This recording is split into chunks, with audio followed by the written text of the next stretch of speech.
Oh, wait. From here. Yeah, Theo, are we good to go? Thank you. I've got to say good morning again. Good morning, everybody. We open this Audit and Risk and Assurance Committee, and we'll open with the Karakia. Marty, would you like to lead us? I suggest we all do it together. It's up on the wall. Oh, is it? Right. Yeah. Oh, I just need lead. Oh, I need a leader. Yeah, sure. Yeah, absolutely. I need it. Tēnā koutou katoa. Nau mai hara mai ki tēnei huihuinga no tēnei komiti. Me tīmata tātou ai te Karakia Timatanga mō te kaunihere. Me karakia tātou. Mai te pai maunga, raro ki te pai. Mai te ao tonga, raro ki te ao rāku. Tēnei te pai ati ai e te paratari. Fun.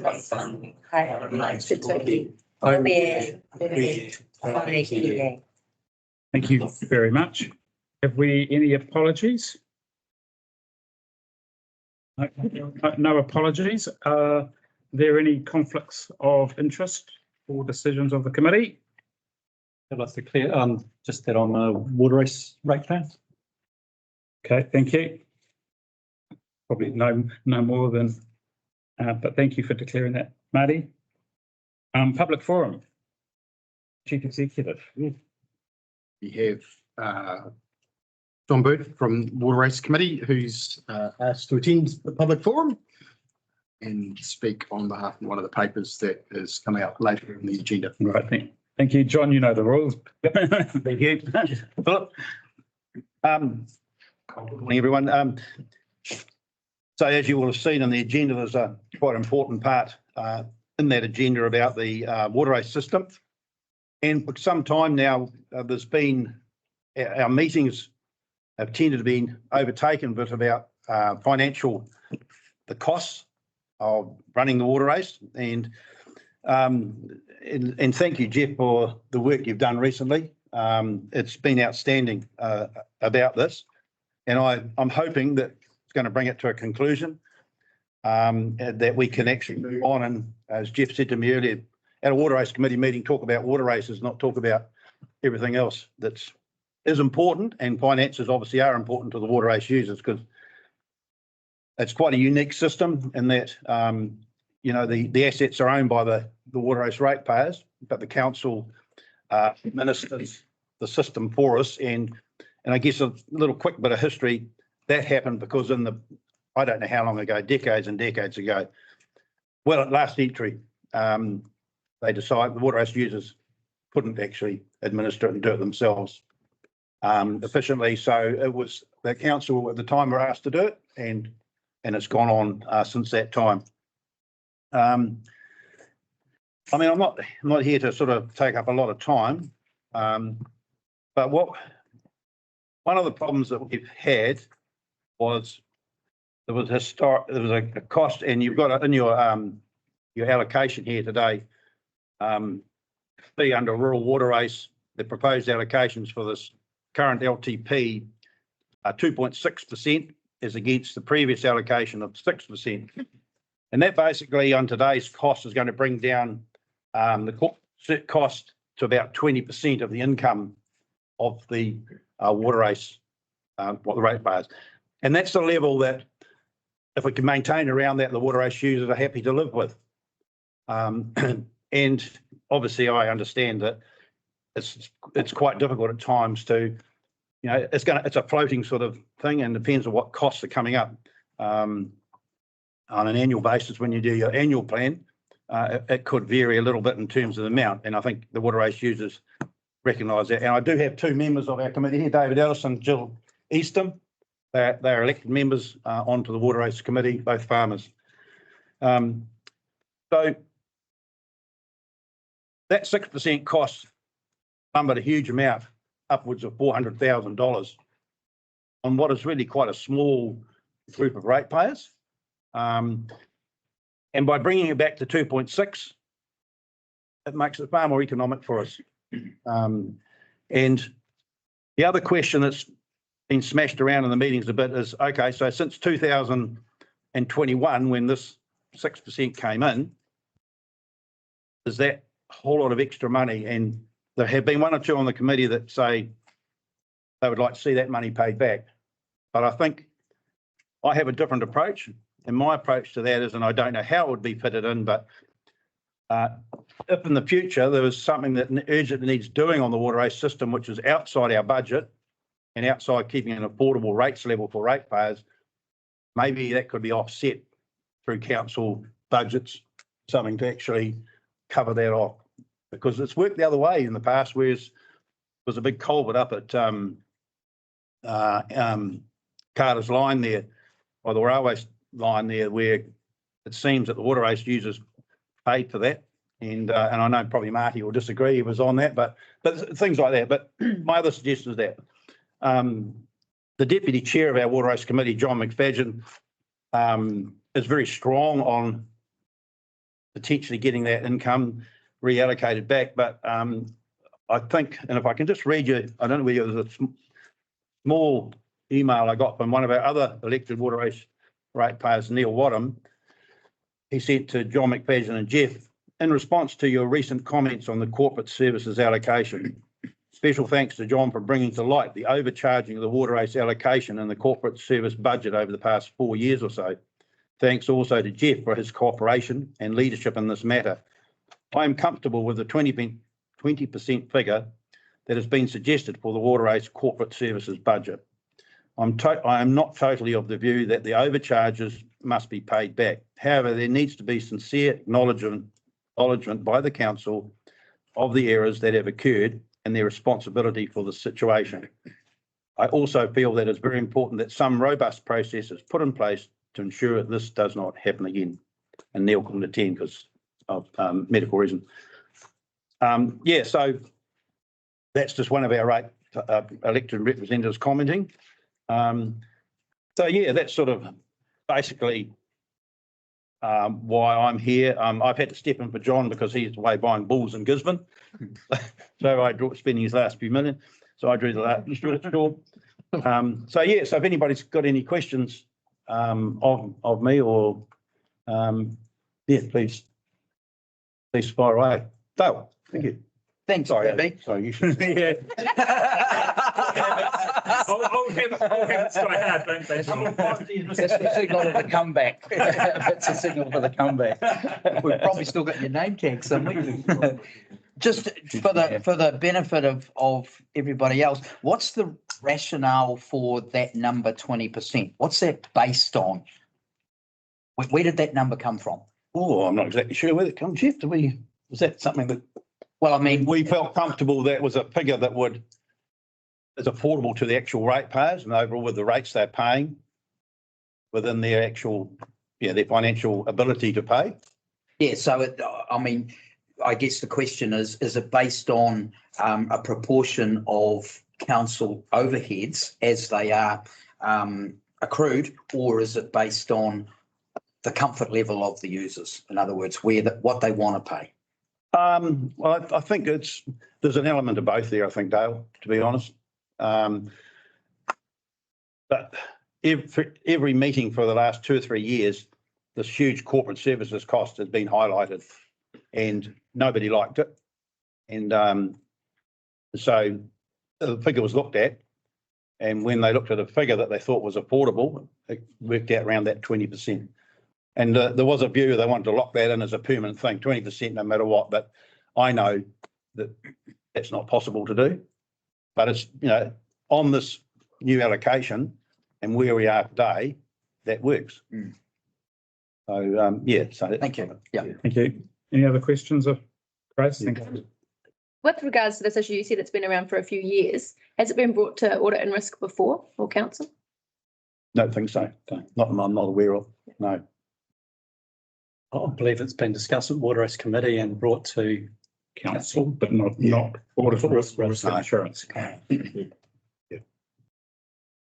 Any other questions? Thank you, John. Okay. I bought a special little gift for Jeff because yesterday on a phone conversation we were discussing how to control people. The cattle price. JV, I asked for that. You did. Might need an extendable one. Comes with an extension. Right, thank you. Right. You're welcome to stay. I'm sure you will. Yeah. Thank you. Right, I've had people come to public forum and just walk out, so, right. Thank you. Right, so carry on with the agenda. Confirmation of our minutes, page 6. Take it as read. Are there any corrections or comments? I have a mover, please. Councillor Dale, Councillor Steve, all those in favour, please say aye. Aye. Carried. 5.2, confirmation of our extraordinary meeting held 6th of March. Thanks. I didn't attend that. No, you didn't attend, no. Need to be removed from that. Oh, did we? That's happened, isn't it? I had you as an attendance here, correction. Sorry, that was my bad. Sorry, Robin. All right, with that minor correction, I'm happy to move. Seconder. Grace. Thank you. All those in favour, please say aye. Aye. All right. First report, item 6.1, page 15, corporate overhead allocation. Are you happy to? Happy to talk to the report, Thank which you.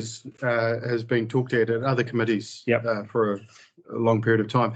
I guess what we're trying to do here is just be transparent with aspects of the plan and the corporate overhead that are often not discussed because they're they're mechanical and they operate in the background. But in this case, I think it's worthwhile to bring that to the foreground and discuss it at the committee and at least highlight the principles we're using to allocate corporate overheads.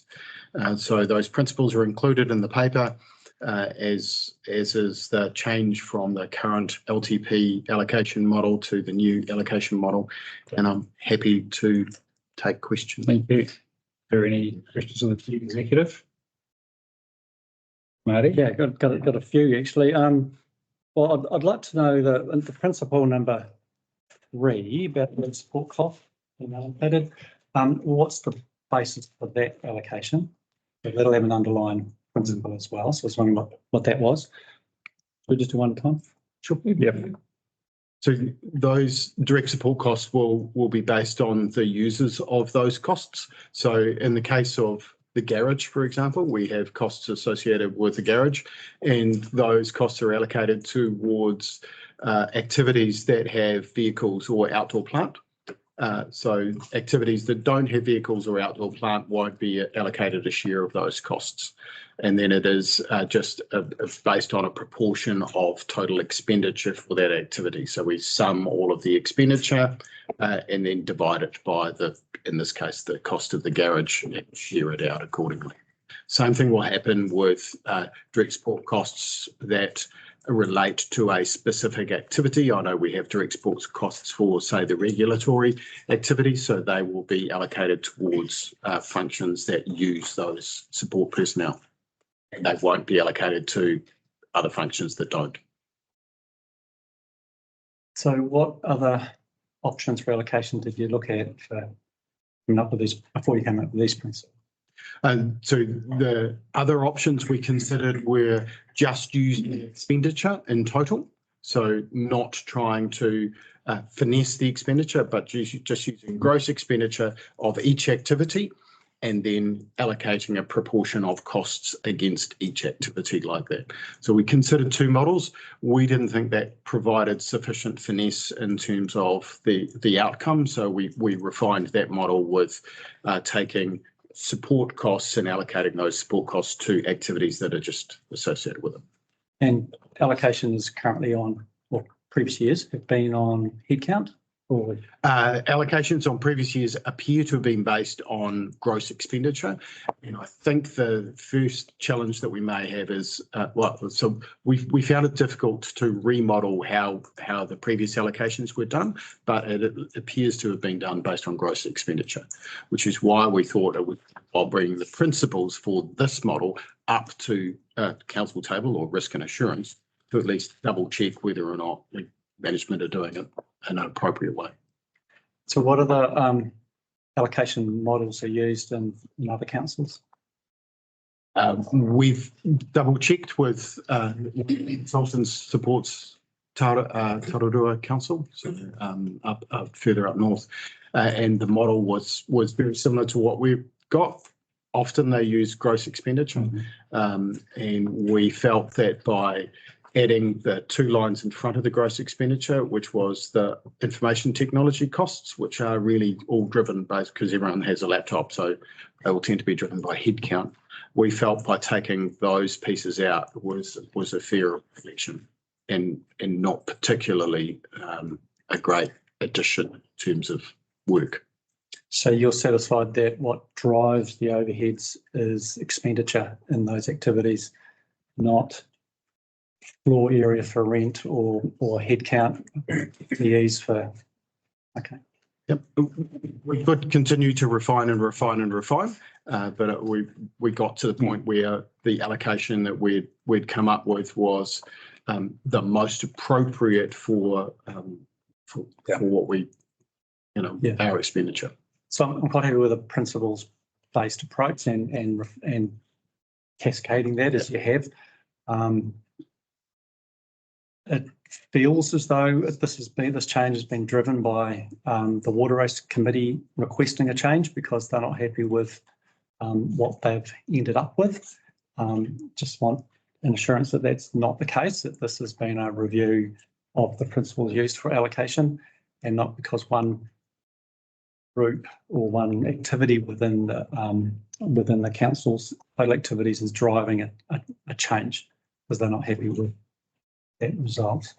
If I could respond, I think the Water Race Committee has highlighted an issue that they perceive to not have been resolved. And so what we as management have done is investigate that issue and found that there wasn't a sufficiently robust principles-based approach for allocation that we could justify when going through an audit. So what we have done is go back to square one and rebuild a principles-based allocation approach that we feel will be sufficient for audit purposes. And whilst the issue has been raised at the Water Race Committee, it's not been driven because of the Water Race Committee. I think it's been driven because we felt we needed a robust model for audit purposes. Cool. That sounds like the right reasons for doing things, for changing something. I am concerned about the suggestion of a percentage of revenue being used for water races in the future. First of all, that's the circular thing. Revenue or rates or overheads based. Revenues based on rates. Rates are based on costs. Costs include overheads. Overheads based on revenue. I don't think it's a good approach at all. So I'd hope that that's, I don't agree with that aspect of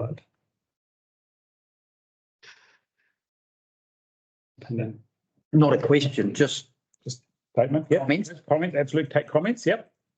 And I've had the luxury of sitting in with the Water Race whānau for this triennium and get a pretty good overview of and the Water Race is quite unique because it's owned by the users and the council has the contract to maintain and administer. And I guess the advantage to the Water Race users from council being the contractor is specialist staff like Pikey with a long history around the water races, and obviously the guaranteed rates collection. In other words, the bills get paid, absolutely guaranteed, which is not every contractor can offer that. But I guess and Marty, you touched on it before, what drives the overhead costs for council is levels of service. And the levels of service determine how many staff are required, what the resources are, what the capital and maintenance budget is going to be going forward. So the levels of service to administer the contract determines the size of the council business, if you like, which is then apportioned over all of the activities that council does. What I've said to the Water Race Committee in the past is that if if an activity like that, where council is the contractor, if they're not happy with the overhead cost, the best way to determine if it's fair and reasonable is test the market. Put it out and see who else is out there with the capacity or the interest to deliver the service. And if they've got less overhead and can satisfy the water race users' expectations, then well and good. But for me, I'm really challenged by the notion of an overhead cap, whether a percentage or whether it be a dollar figure, because that sets a precedent for council that I just don't see how we could accommodate council overhead structure if all of our activities were done on a similar percentage. I think that would create a real challenge, but I accept the fact that the water race is not a traditional council activity. It's a special arrangement which gives it a special relationship, but I do think the Water Race Committee has the power to test that relationship in the private market and see whether or not council is competitive. If it's not, you make a call. If it is, then you accept the overhead structure and we move forward as a partnership. Councillor Grace? I'm just trying to understand what you were saying there. I'm under the assumption that the water races are very much tied to council because of the importance of the water waste races and that kind of thing. Are you suggesting there could be an external provider do the work of council in the water race space?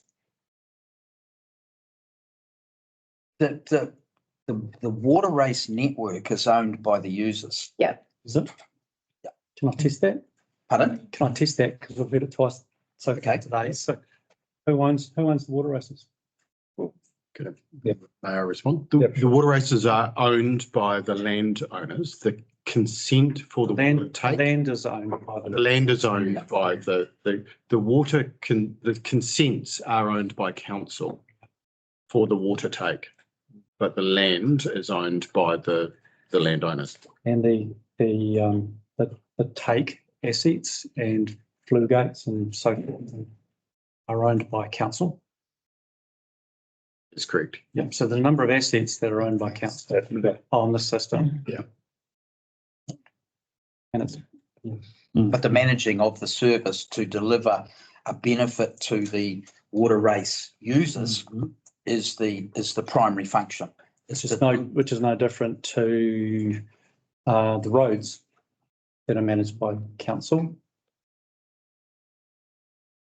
And so, I hear where you're going, Matty, right? And I also hear where Councillor Dale's going from, right? And what I have seen, right, is an organisation that has actually contracted out, right, the the service delivery, including taking over some of the council functions, which it did, but not all the functions, such as even payment to subcontractors, right? And then receiving one lump sum from council. So council wrote out one check every month to the service provider, and then they paid all the subcontractors, right? Rather than the council actually administering all the subcontractors, and they did a lot of the accounting. The council staff just received a summary on a monthly basis of what was spent, where to do the allocation, which is a similar but different model. So it can be done, but I wouldn't recommend it. But how does that differ from the way we manage our rating, our waste management, or our can just finish on that basis, because they were doing a significant amount of work. We're only writing one check, right, in that organisation. Now, part of the overheads in that organisation was horrendously complicated, right? We would actually allocate the accounts payable cost on the number of invoices actually raised by that department on a previous year's basis. So they actually had that activity, there were only 12 payments. So they paid 12 of 1/12, or not even 1/12, well, the 12th of the total payments, which ran into millions. So they paid next to nothing for that particular activity. And I think that's where one option would be to look at. It's complicated. You probably wouldn't want to go there. I just want to way forward. Just don't know if it's helpful. I've heard 3 or 4 times now, there's a contract. Is there a contract? Is there an MOU? Or is it just convention? There doesn't, there's no contract. We employ There's no. staff. Yeah. We employ contractors, but I don't believe there's a contract between council and the water. Thanks, Jeff. So that's the illusion that there's a contract. That is the statement there's a contract, there's an illusion. And that's why I'm listening to where Marty's head is. So sorry, I just wanted to be. Just questioning the uniqueness of water races over the other activities of council. I think the issue here is, and I also, in my previous life, I had a drainage committee, right? That they actually owned the assets, right? And the council helped manage the assets on behalf of the drainage committee, because again, there was legal challenges and technically even the assets in this particular case, while they were actually technically paid for by council, they were paid for by the Drainage Society, right? In inverted commas, they sat on the land, and this is the problem you have. The asset sits on the land, which is, so unless you've got an easement, right, it becomes horrendously complicated, right? You are correct. Roading sits on council-owned land, so it's a council on council-owned land, whereas the water races utilise private land. For the assets to sit on. And there was a legal challenge in the Bay of Plenty over that very issue.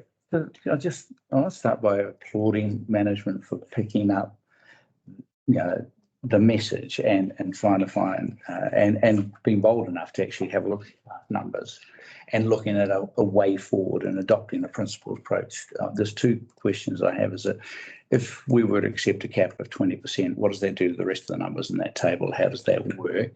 How would that work? What are I'm asking actually, what are the consequences of? And I haven't seen anything there. The other one is this bigger than we think, and does it need more time to really understand? Because I'm taking on board the comments that this is an interdependent relationship on the management of water. The water races are not just for private good.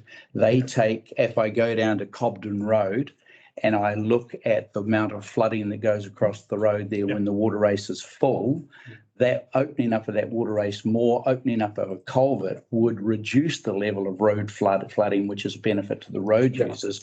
Roading, other infrastructure is dependent on water being moved, and the water races are an essential part of that plan, which is the water race owners providing public good. So I'm now uncertain. Yeah, I know. I've got my comments. Thank you, Chair. Thank you, Steve. Jeff, what would be the value of the assets that we're talking about? Water race assets? Yes. So Off the top of my head, I don't know. I could find that out. But yeah, I'm just thinking we're talking money owed to the water race. What would be the implication for council if those assets were actually handed to the water races and they are in control of their whole thing? And then if they go out to the market and so forth, as it's a separate debate, I think. Right? I think. Can I just? And I'll just make one comment. Right? I've been involved in a number of council's activities doing overheads. What you end up with, right? They're almost a rabbit hole. Right, as Marty said, if you tried allocating rates, it's a spiral to the bottom, right? You end up with what I refer to as the false level of precision, right?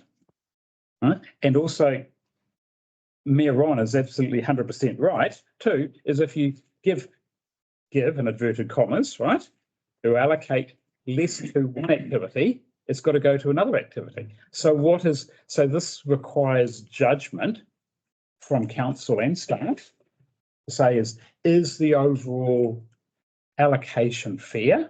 And I think that's where we should actually be focusing on rather than specific numbers and allocations, because the CE and his team have come up with an approach which seems robust. It's given an answer. The question I'm asking council, laws, right, members of the committee, do you believe that the process is robust and that the number is reasonable?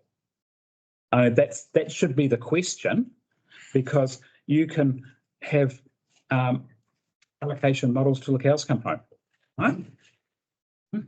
And you will always get people saying, right, that my overheads are too high, right?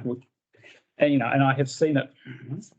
I don't want to pick on another staff member, but I've seen it where the consent staff is saying is, look, my overheads are too high. And if you're asking me to building consents because you've increased my overheads, it's got to go up, right? So as the Mayor said, there are consequences in reallocation. So, Mr. Chair, can I then point to, and I know it's jumping forward into another paper, but I guess some of our considerations around this document might be impacted by page 33, arrow 6.4, and any explanation around that. New overhead allocation model makes minor changes to most areas. Yep. Net result 0. Cool. And see decrease across urban ratepayers and an increase in rural and commercial ratepayers. So, how does that, you know, just can get explained? So that and the LTP update refers back to this paper, and I just really want to understand that. The overhead allocation model will affect every part of council's business, and in particular, it will affect targeted rates, because the allocation of targeted rates is specific, whereas allocations towards activities that are funded via general rates are still funded via general rate. So in the case of the water race, they are a targeted rate, and the allocation affects, they observe the allocation much more than you would if you were just looking at a general rate. So, and by doing that, we also, by the principles-based approach, has also moved some in between urban and rural and commercial. And I think that was the attachment that I included out. So, and if I could just also answer His Worship's question on the 20%, if you lock one activity, it's highly unlikely you'll see an impact this year, but you will see an impact of that as time goes on and the model starts to skew, where one activity, one number is locked and loaded and the rest of them are all moving because other costs are moving. So the activity is more likely to come home to roost and create problems down the line than it is today. But by leaving them all as a percentage as they are today, it's the whole thing moves together as one. So the problem will occur in the future for the future councils if you lock one. I'll just make a comment about another paper which is further down the water paper. In terms of Going rogue. Yeah, absolutely, they're going rogue. Feeling a little bit like a water race committee. that's in terms of our 3 water assets. Yeah. There is a high likelihood that at some point in the next indefinite period, we will lose direct ownership of those water assets, but under some models we may still want to allocate some council overhead to those. It's a great question. The waters assets that are currently considered by government are 3 waters, and that would exclude the water race network. And councils have the option as to whether or not they include stormwater in that as well. So the water services delivery plan must include stormwater, but councils can decide not to transfer water assets to a water services entity. So there will be a requirement, even once water's assets are transferred, for council to continue to provide services to users. Through the CE, Mr. Chair. So that's really useful. But the next question is, we're doing a lot of work with water resilience, and we're part of a collective there that is looking at total catchment management. Are the water races part of that catchment management plan? And are they factored into the regional councils and the regional councils' policies around environmental management, water catchment management? It's a good question. I think we've got a separate consent for the water races, and they stand on their own right. Yeah, but they're still used. Can I just bring the committee back to what we're actually here for, right? Is not talk about the future of the water races. We're talking about the overhead allocation, right? Marty, your question on overhead allocation, please. Yes. The question is, what is the status of these changes? Are they proposed? Have they been agreed? Is the committee being asked to really endorse it? What was used for the proposed long-term plan is consulted, and therefore are they significantly different? If they weren't used for the consultation, will that mean a significant difference in the rates? Frank? Up or down? Yeah. You're correct. The existing overhead allocation model was used for our consultation document. Yeah. This new proposed model has not been rolled through the plan as of yet. And you are correct in noting that when it does, it will change, in particular, it will change targeted rates and targeted rates for water race users, because they are almost exclusively targeted.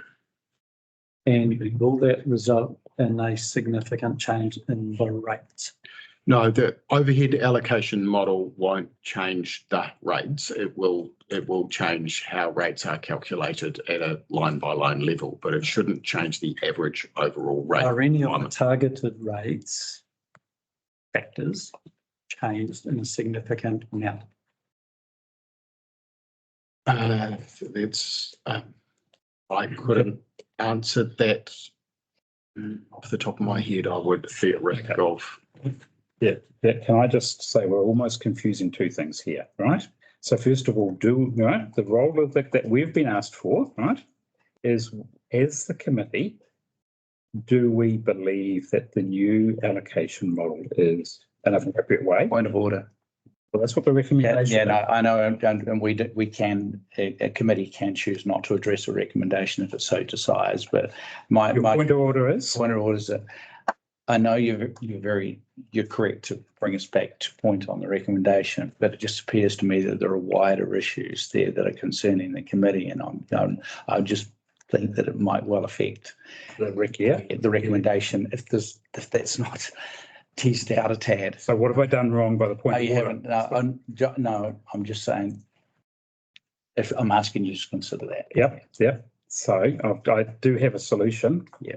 Oh, Councillor Steve. Yeah, I'm happy to listen to your solution. I just feel that maybe this is something which should be coming to full council, so that all the council gets to vote on this. It's too big for this committee. It has been to full council, and it was included in one of my chief executive reports. Yep. Council will recall that it has already been to full council.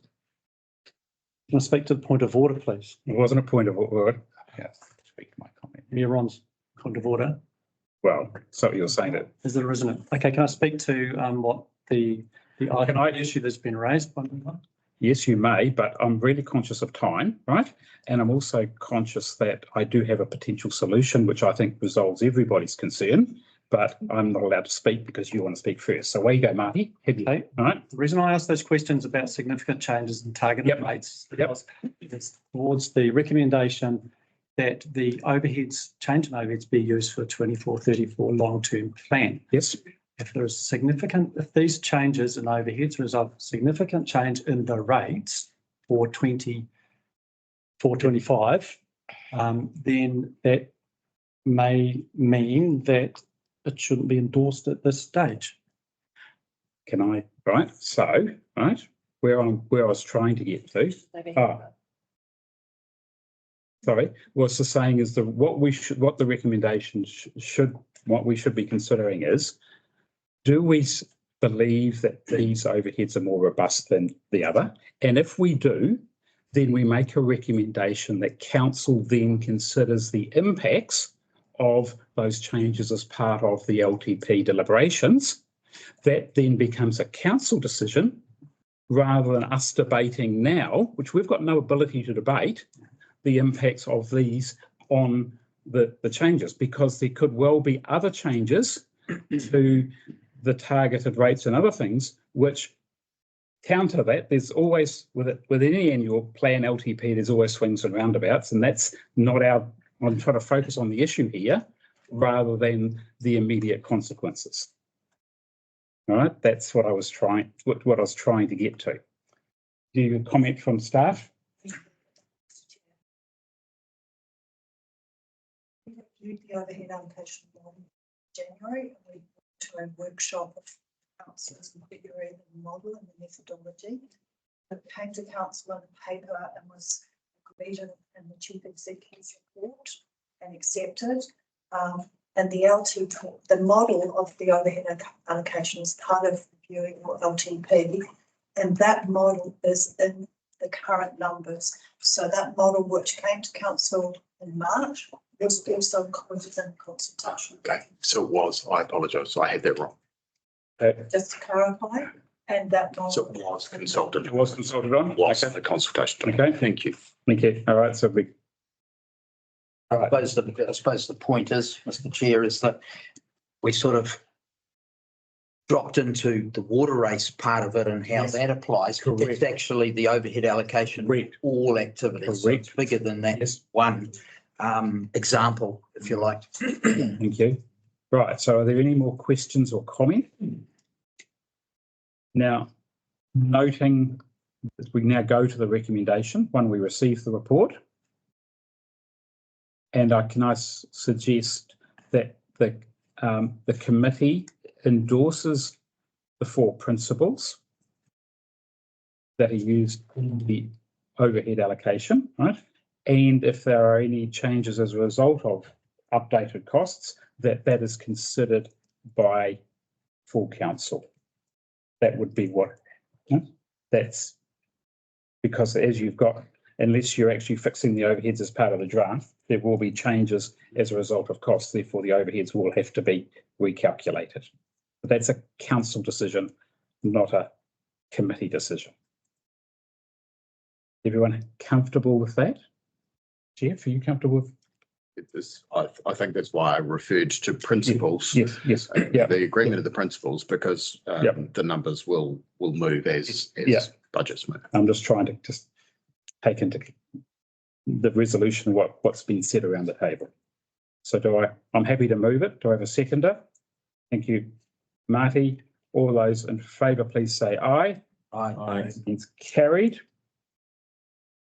All right, next item, thank you. 6.2,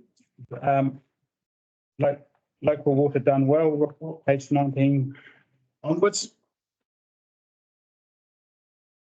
Good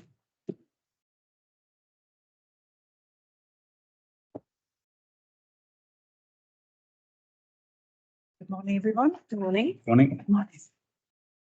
Morning. Yeah, take your report as read, yes. Thank you.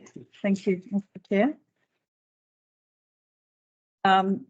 As the last water services entity was repealed in February, and the new coalition government come up with a new water services entity called Local Water Done Well, LWDW.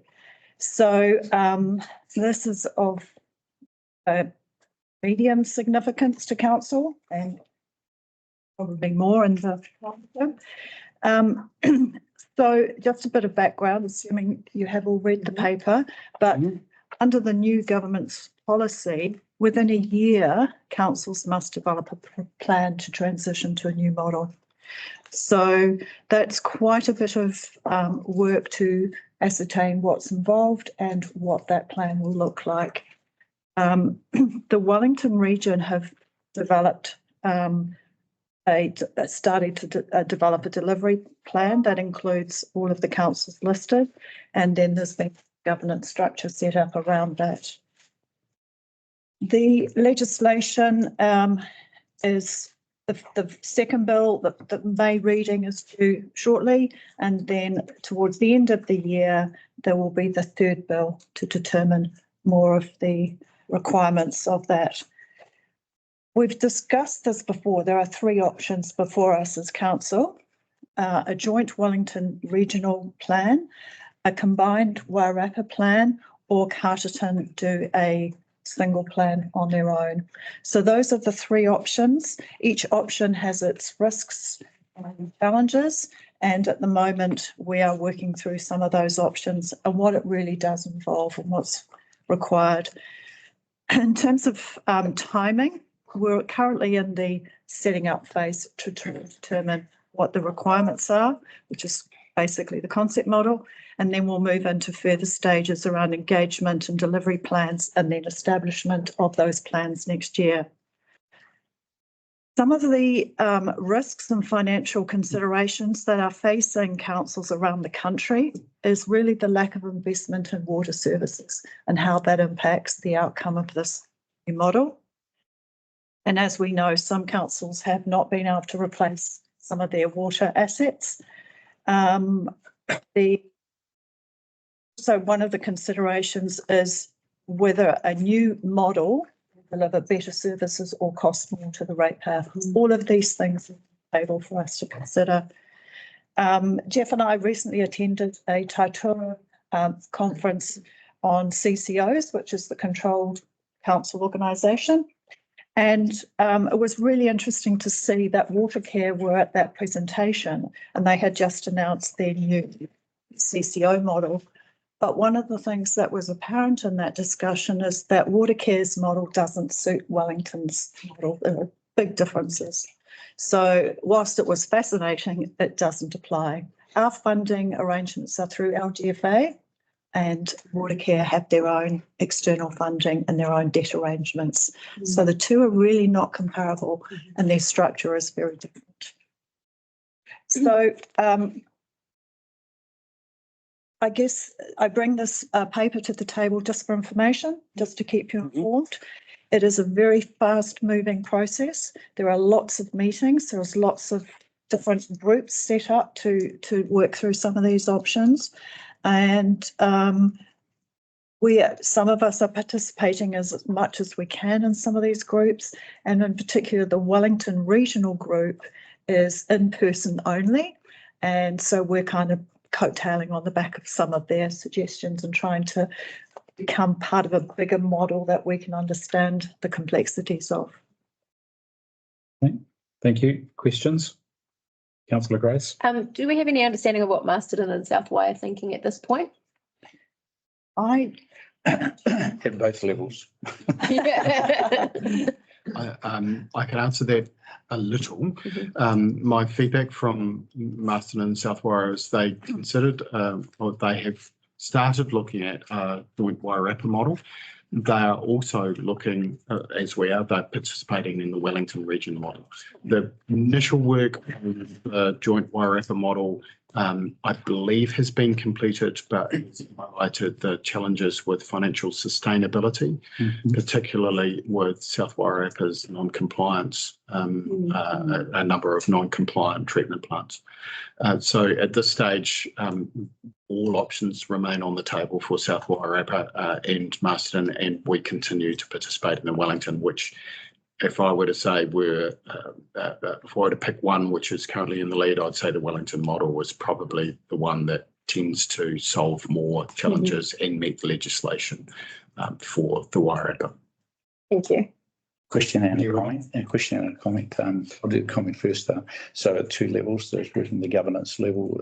There's a complete joinery between the three councils over here on being part of the Wellington, the advisory group, and the management level. There's a hell of a lot of work going on in the sense that from what I'm seeing, joinery there. I have to agree with the CE that latest conversations, it's the economy of scale, subsidisation issue, which has got people reflecting more on a Wellington model than they were, say, maybe a couple of weeks ago. But my question, is if you could help me, because I'm still struggling a little bit. I get it that the Watercare model is not, I'm being told consistently, the Watercare model is not the Wellington model.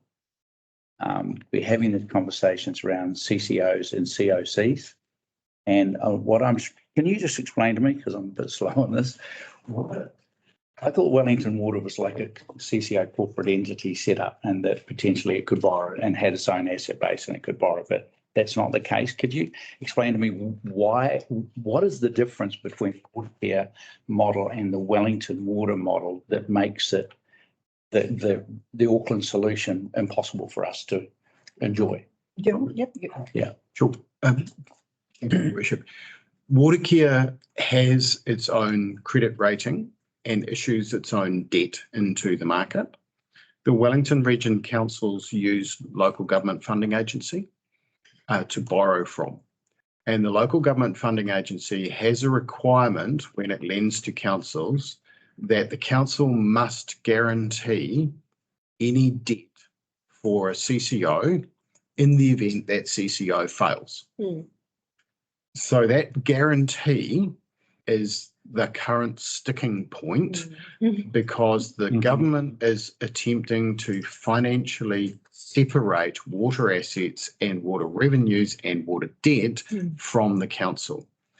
And if you are using, as Wellington councils are, LGFA to borrow from, that you are unable to financially separate the two. That's the difference between the Watercare model, who issue their own debt into the debt markets, and the Wellington councils who use LGFA and have a parent company guarantee covering the CCO. Could that be unpicked? Yeah. That's currently what the DIA are trying to work through. It will potentially require changes to the LGFA trustee deed. That was one. Thank you. And just to add to that, the Wellington Water don't own the assets, whereas Watercare do. So there's, just a whole lot of different. And they have a trading and they have a history. trading Which history. credit rating agencies are very happy that there's a trading history that allows them to understand the debt repayment and the interest coverage profile and all of that kind of thing. Councillor Brian? Yeah, thank you, Philip. I'm just some comments on the report and really good report, Karen. Thank you very much. One thing that is coming out, and it's already clear that the cost of water delivery is going to increase. Now, so it's our job as a council to work out where our least risk is, whether it's going Wellington wide, Wairarapa wide, or on our own little branch. And that's the important things that we've got to work through. And obviously that's what our officers are doing, and it's going to take time. So, there's all sorts, as we've already said, should we be sharing debt, other people's debt, servicing other people's debt? And that's a big question. So thanks. Councillor Robin? Yeah, just a comment as well, just highlighting, thank you, great report. That this whole thing, it's fast moving process and it requires intensive resources to meet the new legislative guidelines.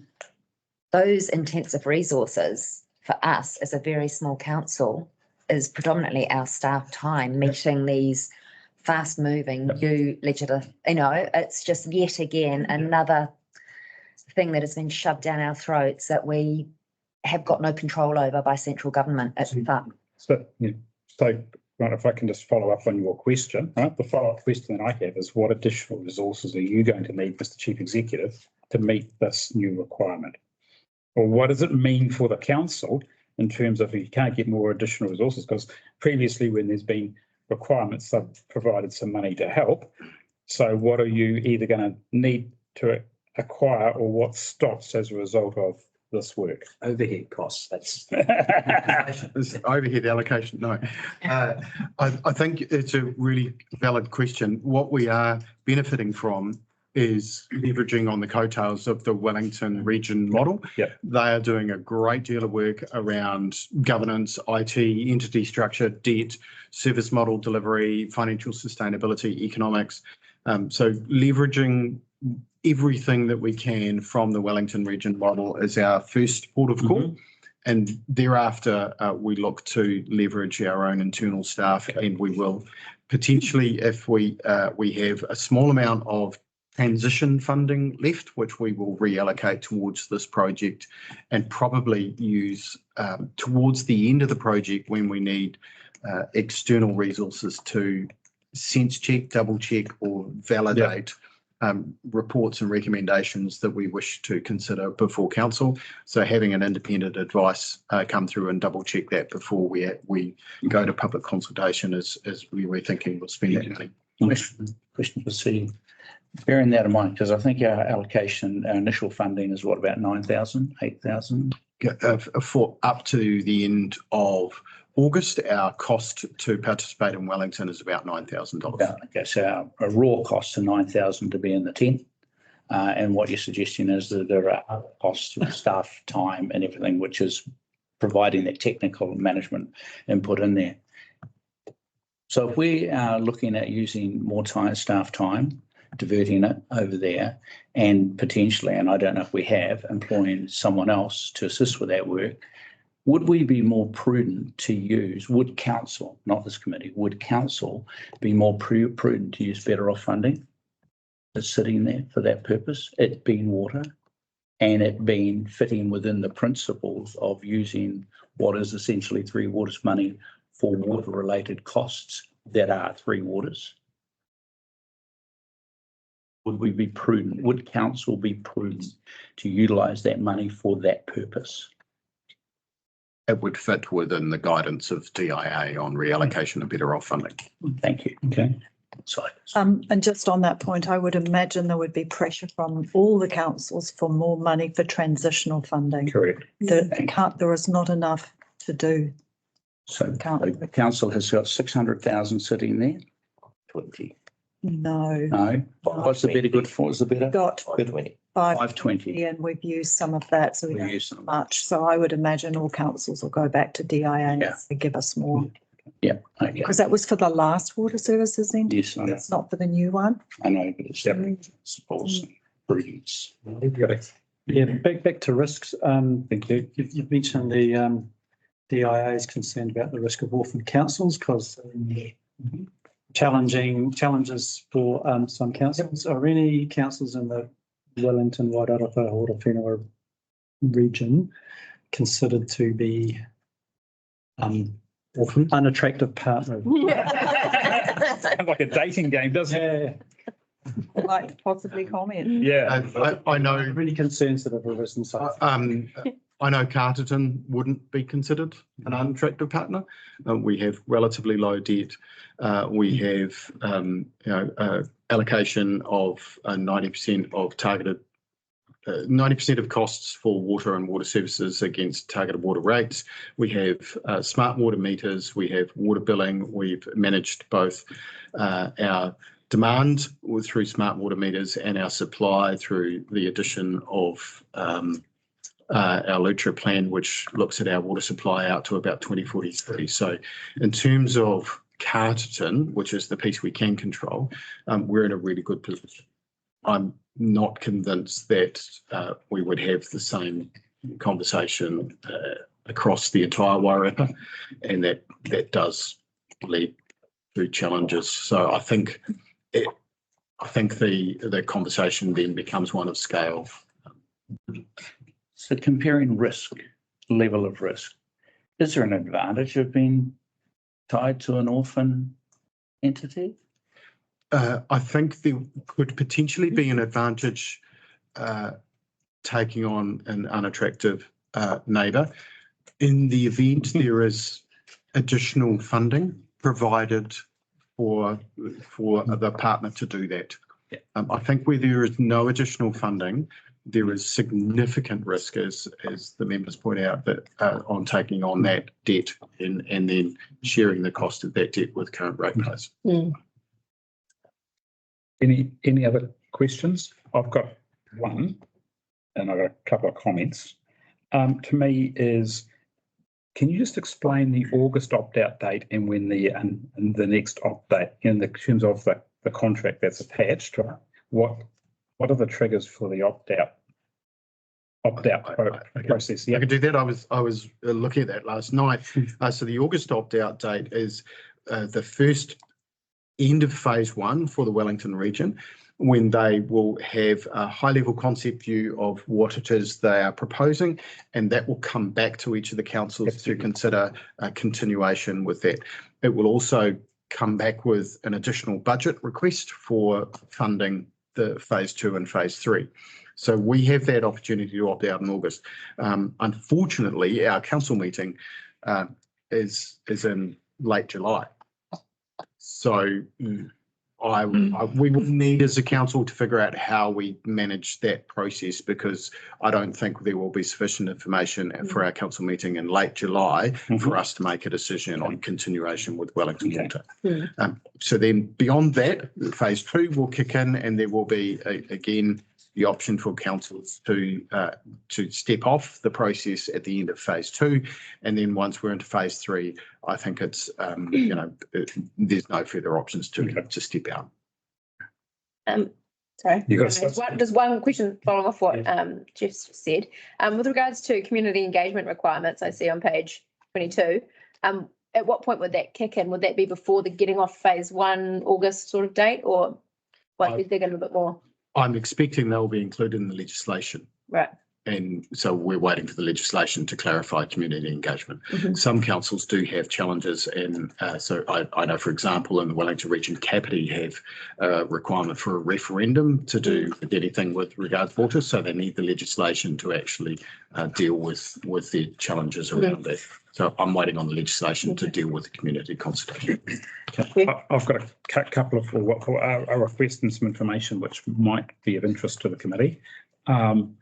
I sort of I have information that came from a Standard & Poor's briefing to one of the groups and about what their likely rating would be for a small CCO standalone. You're talking B at best. Okay, now you just heard the chief executive suck air there. Sorry, what was that? The Standard & Poor's. Standard & Poor's. So they are the guys who set the rules for what your credit rating is, which then drives your interest expense. A BB rating, you're probably talking Just above junk. Yeah, okay. All right. So you're talking at the moment on the market 8, 9, and we're LGFA are AAA, basically same as government. That's why LGFA is so require that guarantee. You're talking 6. So you're talking potentially a 50% increase in interest expense, unless the IA can come up with a smart way of either being government guaranteed or council guaranteed without it being council guaranteed. So, that to me is the elephant in the room in terms of Standalone. the standalone CCOs. Okay. Water, no, that's standalone To CCOs, yeah. based on overseas experience, because that's what they don't have any experience in New Zealand. It's a liability. So this is going to be a challenge, right? And I think that's why the guys in DIA are busy trying to sort this out. Philip, is it, when you say small, does that mean like Carterton? Or No. small like Wellington? Small like Wellington. Okay. Why I'm saying not small, water care I wouldn't say is small. No. Okay.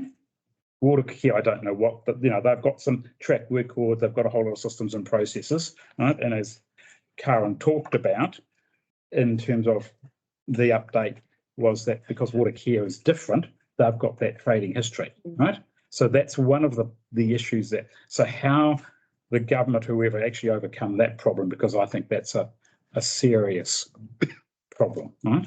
But that's if you, as a standalone entity, choose to source your debt from the market as opposed to continuing to do it with LG. But if LGFA, you'd have to, You could do. the council would have to guarantee it. Okay, well, that's absolutely, that's an option. But what I'm saying is there are. I was thankful. Yeah.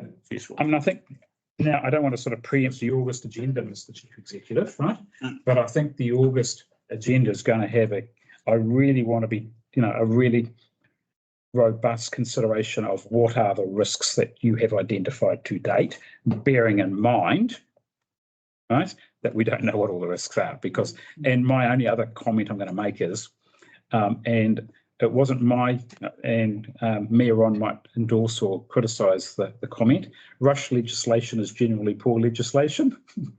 Is that fair in your previous experience? My experience shows that you find a lot of loopholes and then you run through a lot of amendment papers Yes. for the next 6 months afterwards. Or yeah. So that's 12 months. or 12 to 18 months. Yeah, I mean, I think that's the risk, another risk, right? We're promised the first bill by mid-May. Today's the 22nd of May. I think mid-May is raced by. So I think there are significant challenges with what the government have actually RMA under urgency 2015. Yeah. So there's, we are in for a rocky road in terms of risk.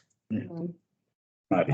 Karen, your paper doesn't include any kind of the whenua or climate change implications, which I thought was a standard conclusion. Is there anything that should be brought to the attention of the committee on those implications? At the Wellington Regional Group, that was raised. It hasn't been determined yet, and it was also raised that it wasn't determined very well in the previous water services entity. So I don't have any further information to include that at this stage. Okay. And the defence of staff, right? Not right. I think the issue is that will be determined how that is addressed, right? Through the new bill, because there will be a requirement, there has to be a requirement to consider those up to what level that is, right? It's really important, right? I can, Mr. Chair, advise that iwi have a iwi representative iwi has been appointed to the AOG. Yeah, and his helmet, and to make sure they're input at the governance level. Okay, all right. Yeah, absolutely. Marty, that deals with the Wellington entity. Should Wairarapa consider to step on their own, then Wairarapa will need to consider our iwi partners and who they wish to participate. And then again, if we reduce the model down even further, and should Carterton wish to consider its own model, then Carterton will have to consider how to engage and the participation of iwi in that model.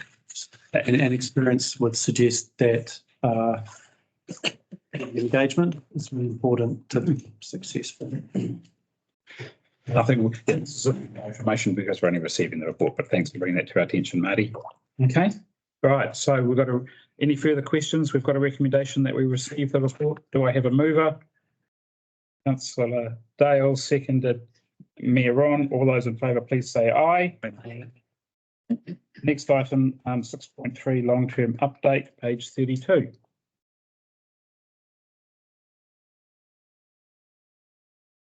All right. Okay. Yep, take the report as read. Any highlights? Thank you. I'll take the report as read. Just a couple of things to start. There is a time frame, and we're nearing obviously the time frame of adopting the LTP, 26th of June. We've passed and closed the QV preparations. That's all kind of been put to bed. And then we're just waiting to finalise hearings and or deliberations. The audit on the full LTP is scheduled for the 4th of June. However, the auditors are coming next week to start the interim audit, and they will be continuing some of their review of the LTP. So we have a short time frame left. I've just included in this report, just for information, some key components of the LTP, and you will get the opportunity to see the full draft of the LTP. The LTP document itself has two components. It has really the financial section, and then it has the story, where we're going, how we're going to get there, part one and part two. So as part of the document, we have worked on some significant assumptions, and they've been included. And they have also been reviewed by Audit New Zealand, bearing in mind Audit New Zealand have not audited the consultation document, but they have provided feedback and reviewed the supporting documentation to the LTP. We've also revised, and we've had multiple workshops on the new framework of non-financial KPIs. And so those have gone to audit, and they're currently being reviewed by audit. And I guess the change on the framework was that it was really connected more to our well-beings, and added some new KPIs and taken some out, but always kept the compulsory DIA ones. So that's also included. We've talked about the overhead allocations, and as part of your 3-yearly LTP, you must review the overhead allocation model. So we've explained that and our principles approach to that. We've obviously concluded the submissions process, and we know the results of that. We've discussed that. And so this is just an update to tell you where we're at in the process and what's coming up, and any questions on the process at this point. Good questions. Thank you, Councillor Ferris. I have a question around the objections closure date, 24th of May. Do we have any indication of if there's been much From QV? from QV within the Karston area? No, but they did write to me yesterday and say that they'd extended it to the 31st of May. So I don't know if... It might mean they're busy. Yeah, I don't know. I don't have an indication. I don't think there's been too many, because I think our rates officer sees that before it comes to me. Right. Questions? Oh, got Marty. Yeah, thank you, Karen. The assumptions and the performance measures, you've said they've been looked at by audit. Were they published before consultation? Trying to remember, I think the assumptions were part of the supporting. Part of the supporting documents. Yeah. Thank you. So, in terms of the role of this committee today, it's just to receive that information. Very much provide any comment on them. Unless, yeah, I think the role of the committee, to clarify, right, from your perspective, right? Others may disagree, right, including the Chief Executive, is actually to consider the risks around the LTP process, right? I do have some questions over the risks of the LTP. Well, I think, can I just help frame your question, Marty, right? You would say is what happens what are the risks of audit actually having problems with our assumptions? Yes. When it comes on to the final adoption? I think is probably a relevant question. And their use being reflected in the long-term plan. Good. So we've had a couple of meetings with Audit New Zealand on reviewing the LTP. A couple of things they've focused on is the assumption around insurance. And insurance is a big ticket item for everybody. And they, because the market is agile at the moment, the assumptions still stand in the LTP, and they were modelled in December. And Audit New Zealand have provided feedback on those assumptions, and they're comfortable with them at this point. The risk is that the market will change. And some of that we may have that information before the LTP is finalised or after. And in particular, there is still some risk around emergency or catastrophic events occurring, which may drive the premiums higher. We also benchmark with the councils in the Wairarapa what their assumptions were, and we're all using the same assumptions at this point. The other thing is Audit looked at the performance measures, and they're yet to provide feedback on that. They also looked at our interest calculations and our assumptions on that. They reviewed all the assumptions on the financial calculations, and we're pretty comfortable with. There were some minor adjustments, but overall they've provided good advice and feedback. The other feedback we've had from Audit is around the infrastructure strategy and how that's positioned, and generally they're comfortable with it, and they've yet to provide their final advice on that. The thing that the Office of the Auditor General is focusing on is climate change. And that's a challenge for all councils to put in their reports and how to position that. We have got it in our infrastructure strategy and the LTP, but last week Audit said it should be in the financial strategy. And I've still yet to find the right words to link a financial strategy on climate change. But that's... And given the advice for the 12-page guidance on climate change in the LTP, one paragraph in their assumptions, that they've not given any feedback that that's inadequate. They haven't said that, but that assumption has multiple links to all the supporting documentation which they've reviewed. So the assumption is just really a summary of the information. So they've gone through in particular the infrastructure strategy. They have a specialist in the audit team that deals just in infrastructure, and they've worked really closely with Johannes and his team around that information. Thank you. How it's positioned. Okay. More question, Councillor Grace. A question around the potential risk with the district population trends. The assumption here it says was 1.3% per annum. And I was racking my brain, I'm sure I wrote it on a piece of paper somewhere. When we had the guy from Elections NZ, I thought he was indicating our population growth over the next 10 years was going to be substantially lower than the 1.3% per year that's written in the assumption. What the risks are there. Yeah. It is three. So Elections NZ would be looking at the both the population and the voter population. So and we're looking at essentially a taxpayer unit, which is a slightly different summary.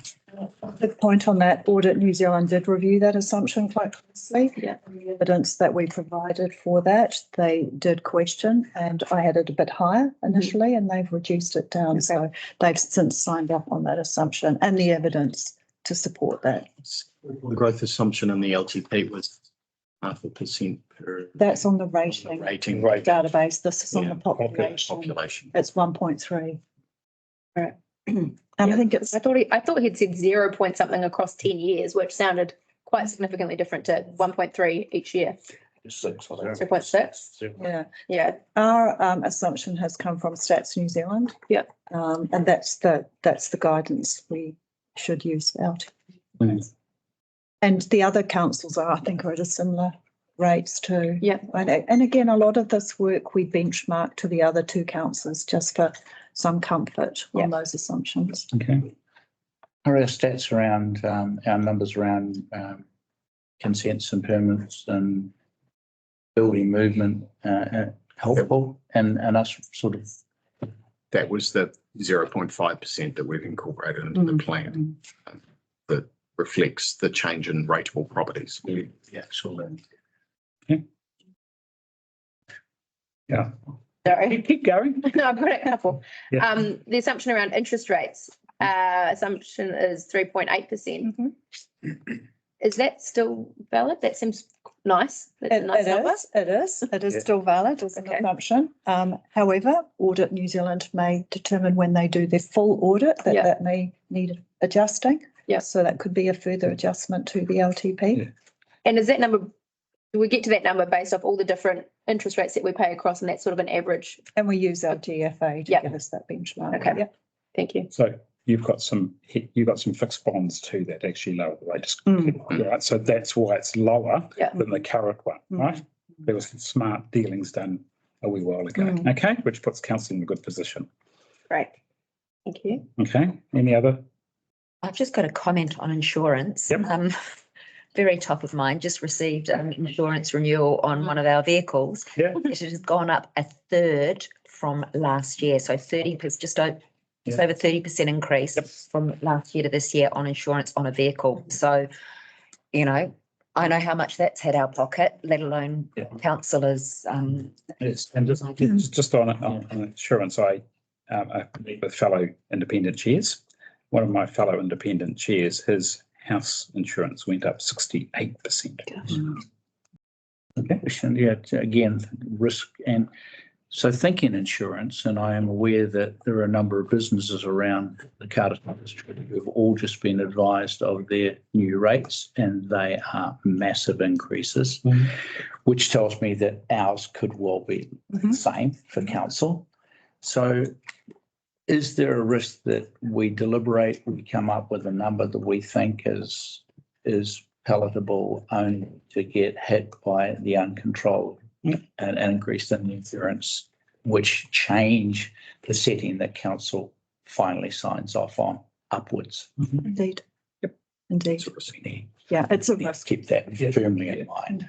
Can I also just on insurance, I also was part of another committee meeting yesterday where we actually had the broker in, and the indications for councils, while they have seen a significant increase last year, at this stage, they're not seeing, at this stage, he said, emphasis, they're not seeing the massive increase because there was a bit of a catch up, right? But who knows? It's a crystal ball, right? The weather event somewhere. Another weather event, right? I'm not sure where people have seen that. Brazil have got a massive 100 billion fix up or something from floods. So worldwide, right? And I think the issue for us is there's going to be we'll always be able to get insurance. The question I would be keen to debate in future is what level of insurance from a risk perspective should the council actually be taking, right? That's another piece of work, Mr. Chief Executive, I don't want to throw on you just yet, okay? All right, but again, all right, that's a valid question that every council should be looking at. I guess the risk that we shouldn't have to worry too much about is the contestability on a rates increase over and above that which we set, finally eventuating. Because from the audit officer's perspective, that's something we can't control. That's totally out of our control. We can't be expected to consult on something we don't know is going to be. But we do know the high probability is it will be considerably higher. All I can say is we know it will be higher. We just don't know whether it was considerable or manageable. Yeah. That's the whatever the $1 million. It's going to be higher. It's going to be Yeah. Okay. Yeah. Okay. Any other questions? I've got last one in terms of your time frame. We've got draft LTP OAG hot reviews. You've got from 17th to the 19th. Is that long enough? Their dates, yes. Sorry, Yeah. I think it's in the Engagement. engagement. Yeah, I am. Right. So again, a risk, right? Yes. I have had other discussions and they are taking up to 10 working days to do the hot review. So we need to sort of have that discussion with the audit director. Now, I know audit have engaged an additional resource to help with hot reviews. And I know that person, I won't name that person, but that person is a very pragmatic ex-auditor. Very pragmatic. So not the pedantic and someone who has experienced local government life as well. See where your overheads go, JB? No comment. Right. Okay. So we've got a recommendation. We received that report. Do I have a mover? Mayor on. Do I have a seconder? Member Markey. All those in favour, please say aye. Aye. Next item 6.4. Our audit engagement letter, just for information. I assume it's been done and dusted. Take it as read. Any comments, Karen? No, the only comment is that the fee is included in our current annual plan with the normal audit fees. Okay.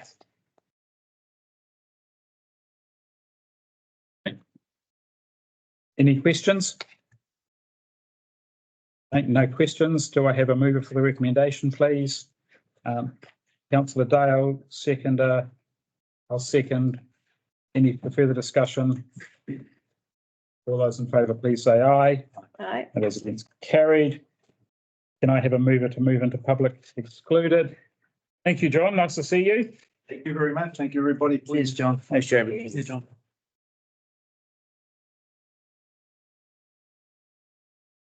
Thank you. Open it to public exclusion.